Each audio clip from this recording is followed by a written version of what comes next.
Hey everyone, Brandon Moore here from Locked On Twins, coming at you with some playoff questions that we're going to try to get answered about your Twins this October. Number one, expectations for the team heading into the season versus the expectations for the team heading into the playoffs. Now, I think what's important to note is that getting to the top of the AL Central and what that was like this year, I think that expectation is a lot different than trying to make something happen in October because it's not going to be as battle tested perhaps as some of the other teams from divisional play.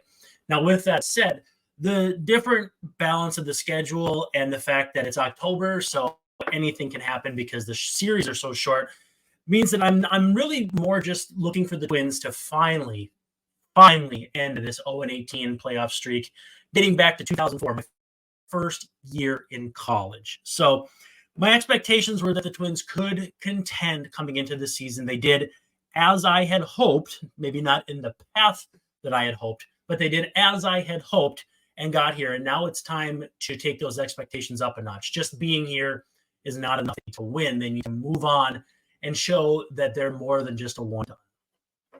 Secondly, which batters are coming into the playoffs hot at the plate? For the Twins, there are a lot of hitters who are really swinging it well. Royce Lewis, before he got hurt, had an OPS of 1,022 in September. Matt Wallner, Willie Castro, you name it. Ryan Jeffers has been swinging it well. Max Kepler's entire second half has been a huge revelation. The Twins, on the whole, had an 825 OPS in September. So the offense, in general, swung it pretty good coming into the playoffs. And that wasn't the case to start the season. If you break down the offense's statistics month by month, you will see a definite uptick into the second half and beyond because the offense was just dreadful to start the season and really picked things up as the season went on, which I think is about all you could ask for. The depth of your team starting rotation, explain it. So for the Twins, where they're going to be good is that they've had rotation depth all season long, but they'll tap into it a little differently in October. So Pablo Lopez will start game one. Sonny Gray will start game two. That's about as good of a 1-2 as you could hope for. I mean, certainly there are probably other teams who like theirs better, but it's enough to win in October. Beyond that, Joe Ryan has had moments where he's been just nasty this year and moments where he's given up homers left and right, although while battling a groin injury. But for him as the number 3 starter, and then you've got Bailey Ober in that mix, Kenta Maeda, both who have started and had good seasons, but Maeda has bullpen experience. I think the fact that they're going to be strong at the top of the rotation will let the bullpen kind of filter more guys in for those kind of long relief type outings that we see so much in October. So I think the Twins have a deep enough starting rotation, but in October, when you think about do you have top of the rotation help, the Twins can kind of claim both of those things. So I think the Twins are in a good spot rotation-wise. Why is your team's bullpen depth good enough to win the World Series? So the Twins made one addition at the deadline, and it was Dylan Floro, and they flipped him for Jorge Lopez. Lopez went to the Marlins. Twins got Floro. The Twins just DFA'd Floro earlier this week, or late in the season here. So they did not make any changes to their bullpen for the most part at the deadline, but moving Louis Varland to the bullpen has been huge for them. Brock Stewart has come back off the injured list and looked really good. Chris Paddock coming back from Tommy John surgery, throwing 98. That's a few guys you can really throw into that bullpen, where Emilio Pagan has pitched really well this season, especially related to last season. Griffin Jacks has his moments. And then Juwan Duran, when he's right, is one of the best relievers in baseball, closers, whatever you want to call him. They have enough late inning help and then enough guys who can soak up innings in bigger kind of roles in the middle of games, which you see a lot in the postseason. So Varland will do that. Maybe Bailey Ober, Kent Maeda. The Twins are coming in with a really nice multi-pronged, multifaceted approach to pitching that is unlike anything I think we've ever seen from the Twins in this era and making the playoffs. So it is pretty exciting, and I think they're in a good spot overall pitching-wise. What is your team's greatest strength? Honestly, for the Twins, I think their best strength is still going to be starting pitching because it has been for much of the season.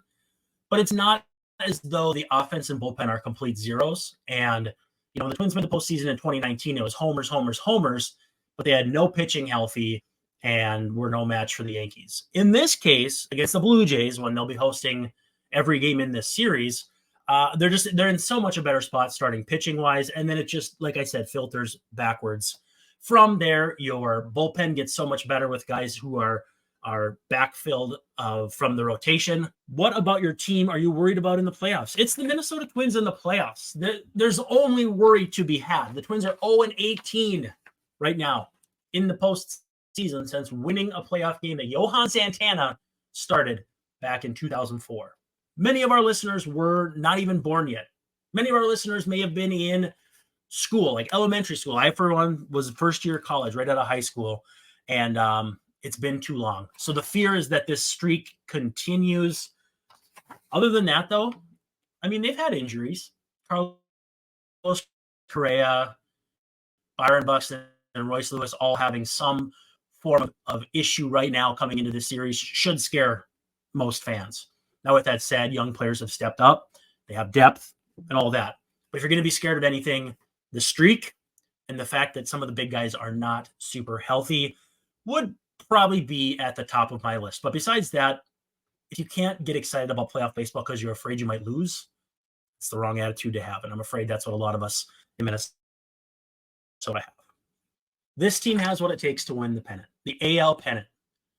They have older veteran guys who've been in those situations, and they're not the superstars. Kenta Maeda, Kyle Farmer, Donovan Solano have all played different places, bigger spots. They're going to be ready for these moments, and they're going to be ready to help guys like Edouard Julien, Matt Wallner, and other youngsters in those moments. The pitching staff is set up actually much better than I would have ever expected coming out of the trade deadline. They've made the bullpen over, and in September had the number one strikeout rate in baseball with Tampa Bay. The pitching is where it needs to be. The hitting is where it needs to be. The Twins are where they need to be in terms of home field advantage for this series. The Blue Jays are coming in having fought their asses off to get here. Meanwhile, the Twins have been able to basically play games at kind of a leisurely pace, get some guys some work here and there, and that sort of thing. All the arrows should point at the Twins here. They absolutely should for this series. And then moving forward, who's there to be afraid of? The AL has been topsy-turvy all season long.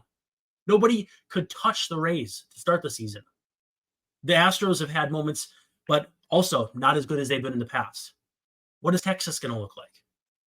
You know, there's no team in the AL to fear, and that's why I think the Twins are going to win the AL pennant. Write it down, bookmark it, quote, tweet, dunk on me, whatever it takes, but the Twins are going to win the AL pennant.